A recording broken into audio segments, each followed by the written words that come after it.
বোর্ডে যে অঙ্কটি দেখতে পাচ্ছেন, অঙ্কটি খুবই গুরুত্বপূর্ণ। 50তম বিসিএসে এসেছিল এবং এই ধরনের অঙ্ক এখন চাকরির পরীক্ষাতে প্রায় দিয়ে থাকে। এখন আমরা সবাই বোর্ডে খেয়াল করি। 3x - 1 পরম মান দেওয়া আছে। দুই পাশে যে দুইটা দাগ দেখতেছেন, এই দুইটার নাম হচ্ছে পরম মান। এই পরম মানের ভিতরে যে সংখ্যা থাকে সে সংখ্যাটি সবসময় ধনাত্মক হবে। লেস দ্যান 2 এর সমাধান সেট হবে -1/3, 0, -1/3, ইনফিনিটি, -1/3, 1, ইনফিনিটি, 1/3। এখন সেটের অঙ্ক দেখলে আপনাদের অনেকে ভয় লাগে, কিন্তু আসলে সেটের অঙ্ক কিন্তু খুবই সহজ যদি আপনি বুঝতে পারেন। এই কারণে আমাদের এই ম্যাথটি খুবই গুরুত্বপূর্ণ এবং আমরা সবাই বোর্ডে মনোযোগ সহকারে ম্যাথটি বোঝার চেষ্টা করি। 3x - 1 পরম মান লেস দ্যান 2। এই পরম মান চিহ্নের ভিতরে যেটাই থাকবে তার মান হচ্ছে কি ধনাত্মক। এখন আমাদের প্রথম কাজ হচ্ছে পরম মান চিহ্নটি উঠিয়ে দেওয়া। এখন উঠিয়ে দিই, পরম মান চিহ্ন আমরা তুলে দিলাম। তুলে দেওয়ার অর্থ কি, এই মানটা প্লাস। এখন পরম মান চিহ্ন যখন আমরা উঠাই দিব তখন একবার আমরা ধনাত্মক ধরে কাজ করব, আর একবার আমরা কি করব, ঋণাত্মক ধরে অঙ্কটা সমাধান করার চেষ্টা করব। তাহলে পরম মান চিহ্ন উঠে দেওয়ার পরে কি করতে হবে, একবার প্লাস মান নিয়ে কাজ করতে হবে, একবার মাইনাস মান নিয়ে কাজ করতে হবে। যেহেতু পরম মান চিহ্ন উঠাই দিচ্ছি তার মানে কিন্তু এটা কি এখন প্লাস, ধনাত্মক। আমাদের এখানে কাজ হচ্ছে x এর মান বের করা। তাহলে 3x রাখলাম, -1টাকে আমরা ডান পাশে পাঠিয়ে দিলাম, যে 2 প্লাস -1 এর পাশে আসলে +1 হয়ে যাবে। এখন 3x লেস দ্যান 3। এখন যদি উভয় পাশ থেকে 3 উঠে যায় তাহলে x লেস দ্যান 1। আশা করি এটুকু বুঝতে পেরেছেন সবাই। এবার পরের যে অংশটা, এবার মাইনাস নিয়ে কাজ করতে হবে। মাইনাস দিয়ে নিলাম 3x - 1 লেস দ্যান 2। এই মাইনাসটা কিন্তু শুধু এই 3x - 1 এইখানে ব্যবহার হবে। এই মানটি শুধুমাত্র এই পরম মানের ভিতরে ছিল, যে কারণে এই মানটির জন্য শুধু মাইনাস বসবে। এই 2 এর আগে কিন্তু মাইনাস কখনোই বসবে না।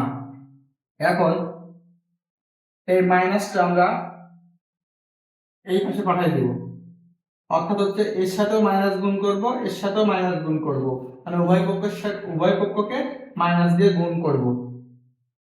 উভয় পক্ষকে মাইনাস দিয়ে গুণ করলে এইটা তখন প্লাস হয়ে যাবে। তখন এখানে থাকবে 3x - 1, আর যখন এই পাশে মাইনাস গুণ হয়ে যাবে চিহ্নটা ঘুরে এইদিকে চলে আসবে -2। তার মানে আমরা কি করলাম, এই মাইনাসটাকে আমরা ডান পাশে পাঠিয়ে দিলাম, -2 হয়ে গেল এবং তখন এই লেস দ্যান চিহ্নটা ঘুরে গ্রেটার দ্যান হয়ে গেল। এখন 3x লেস দ্যান -2, তাহলে -1টা আমরা আবার ডান পাশে পাঠিয়ে দিব, দিলে +1 হয়ে যাবে। বা 3x লেস দ্যান, এখন -2 আর +1, তাহলে এখানে হবে কি -1। এখন উভয় পক্ষকে যদি আমরা 3 দিয়ে ভাগ করি বা এই 3টাকে যদি আমরা ডান পাশে পাঠিয়ে দেই তাহলে এখন কি হবে দেখেন, x লেস দ্যান -1/3। তার মানে এই 3টা x এর সাথে ছিল কি আকারে, গুণ আকারে। যখনই ডান পাশে যাবে তখনই ভাগ আকারে হয়ে যাবে, 1/3।